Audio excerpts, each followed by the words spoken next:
Using graphs to relate two quantities in patterns and linear functions.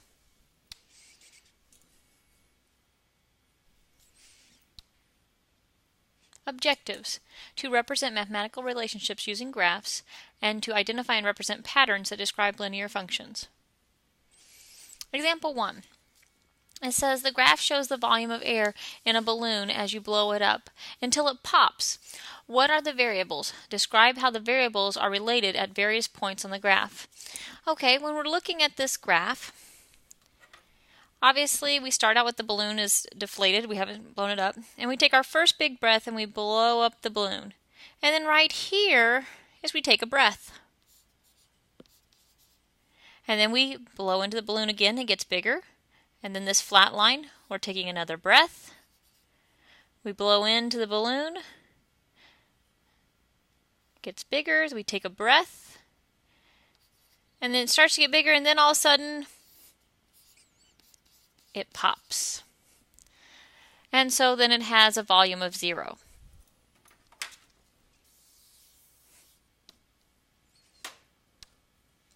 Okay, your turn. It says, what are the variables in each graph? Describe how the variables are related at the various points in the graph. I want you to tell me what's happening in each one. The first one said board length, and we have length compared to time. And so I would assume, just to give you a helpful hint, board length, they're probably cutting it. Think of it as time goes by, we're starting to cut the graph, and then all of a sudden it gets shorter, and that's why it's stair steps.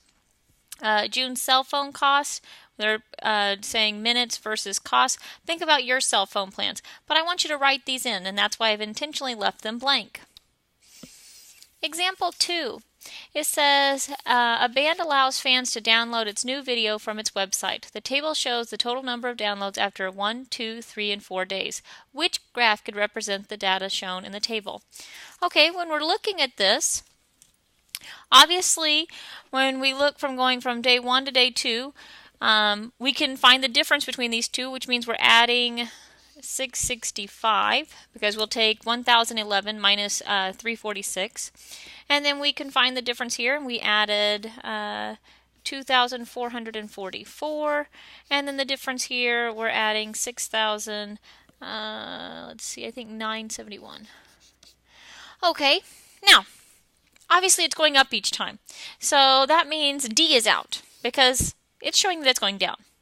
C shows that it's leveling off, which that's not happening. It's getting bigger each time, so C is out as well. So now we have to decide, is it A or B?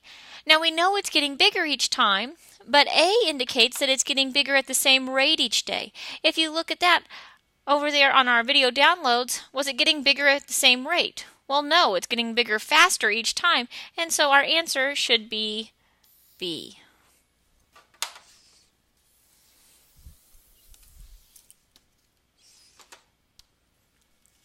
Your turn. It says the table shows the amount of sunscreen left in a can based on the number of times sunscreen has been used. Which graph would represent the data shown in the table?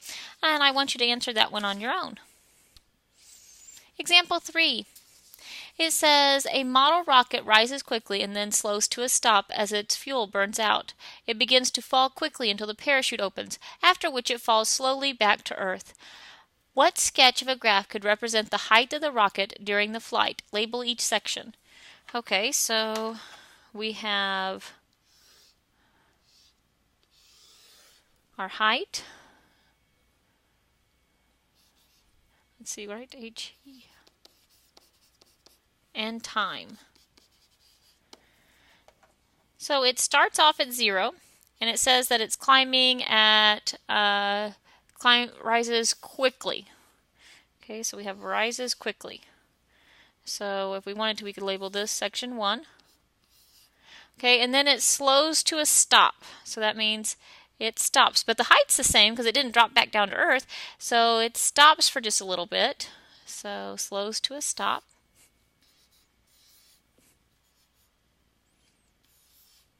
And then it says as its fuel burns out. So it stopped gaining height. It's flattened out. And then it says, and then it begins to fall quickly until the parachute opens. So it's starting to fall rapidly, and then the parachute opens. So it falls quickly, but then the parachute opens. And so right here is when the parachute opens.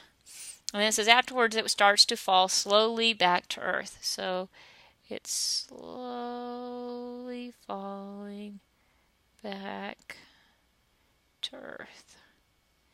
Now, by slowly falling back to Earth, my line should be relatively flat compared to everything else. And that's what we're looking for. And so falls back to Earth. And I guess this was 3. We'll call that point P for the parachute. Okay, that's what your graph is indicating. Now, is everyone's graph on something like this going to look the same? No, because the way you draw it might look a little bit different, but it should represent the same thing. We have where it's rising steeply, like in section 1. Section 2, its height stops because it's not getting any more height, and because it burned off all its fuel. And then it's plummeting back in section 3, and then it has that moment where the parachute opens and it starts falling back to Earth.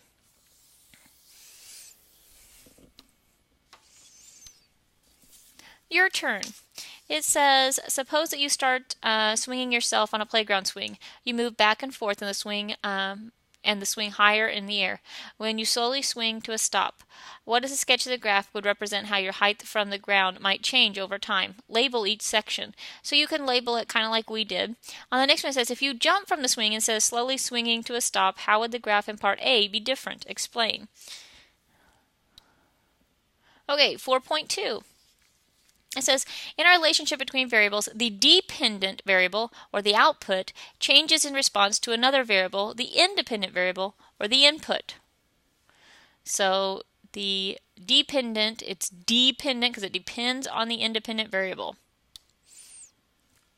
Example 1. It says in the diagram, what is the relationship between the number of triangles and the perimeter of the figure they form? Represent this relationship using a table, words, an equation, and a graph.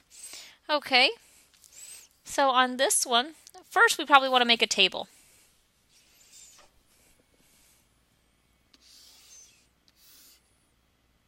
So let's see, number of triangles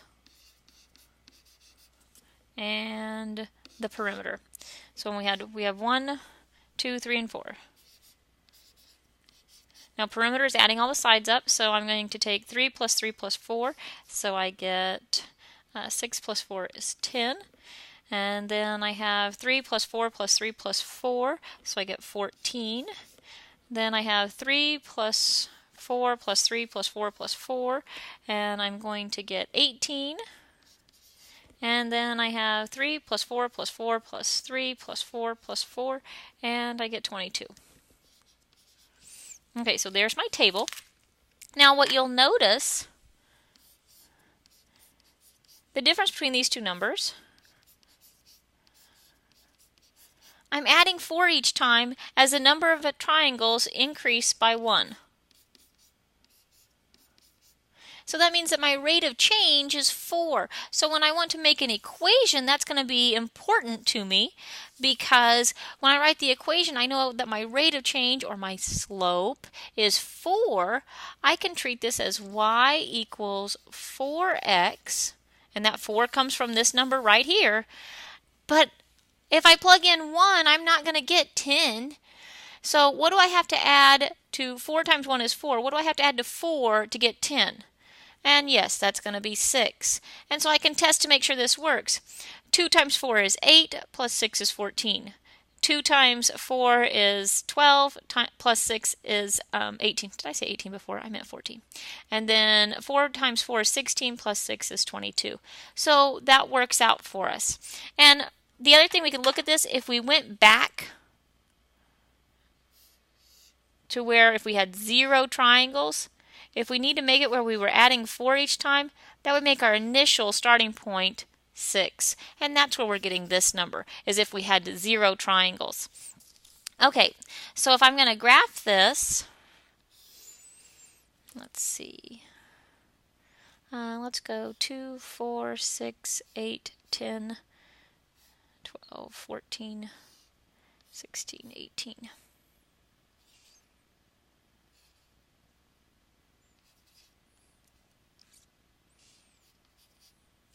Okay, and then over here, I probably want to go, let's see, 2, 4, 6. Okay, Now obviously you'd want to use graph paper or grid paper for something like this. So when I had 0, I'm going to have 6. And then when I have 1, I had 10. When I had 2, I had 14. When I had 3, I had 18. And you could keep going with that. Now obviously I'm not going to connect the dots here. Why? Can I have 1.5 triangles? No. And so that's why they're just discrete points.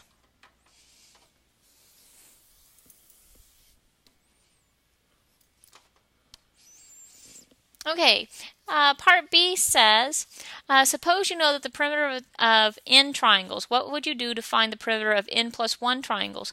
Well, we said we were adding 4 each time, so if we knew the one prior to it, we would just add 4. Okay, and the next one it says, how does your answer in part B relate to the equation you wrote in part A? 4 represents the rate of change, or the slope.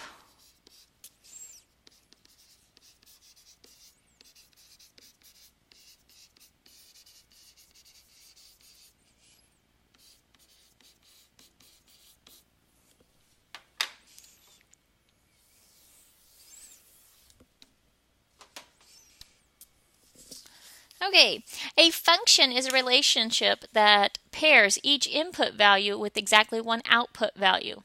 A linear function is a function whose graph is a non-vertical line or part of a non-vertical line. Now the important part of the function, when it says each pair of the input is paired with exactly one output, what that translates into, and I'm not going to write this down so I can make sure that you're listening, but it'll make your homework a heck of a lot easier. The x value cannot repeat. So for each x, there's only one y. Okay. And when they talk about linear functions or functions in general, the reason they say that it's not a vertical line, when they say non-vertical, is because if you have a vertical line, it's no longer a function, because a vertical line has the same x value, which, back for the definition, each x value has only one y value. And that's why a vertical line is not a function.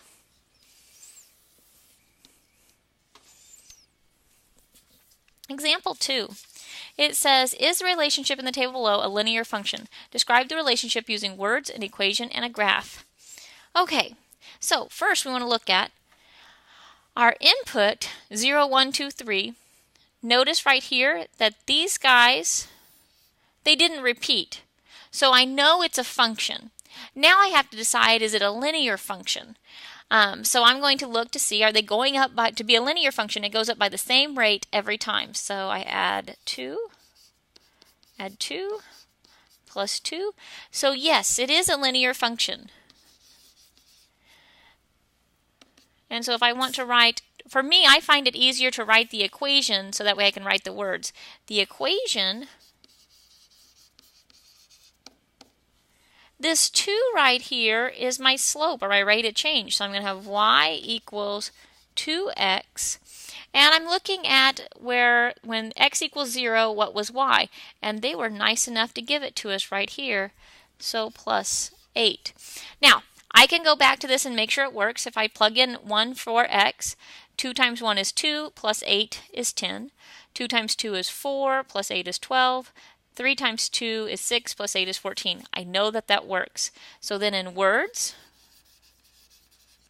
I can say the output is 8 more than twice the input. Because more than is telling me to add, twice is telling me that I'm doubling, just like I have here. So that's why it's easier to have the equation and then come up with this. Okay, and then it wants me to graph this. So I'm going to make my graph. Okay, let's see here. Let's go 2, 4, 6, 8, 10, 12, 14. And just to make my life easier, 1, 2, 3, 4. Okay, so at 0 we had 2, 4, 6, 8. At 1 we had 10. At 2 we have 12, and at 3 we have 14. Now on this one, because I'm not having it where it's a stipulation like a number of triangles or something, I can connect the dots on this one because it's continuous. Because if I chose x to be 0.5, I can still find what the y value would be. And so it could go in either direction.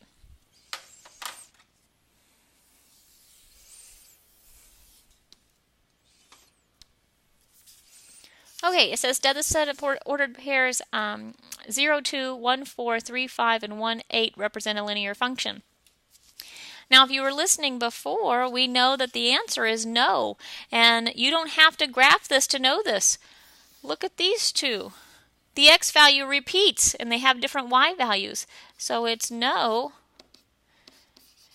The input, or x value, does not have a unique output or y value. So if the x value repeats, it's not a function.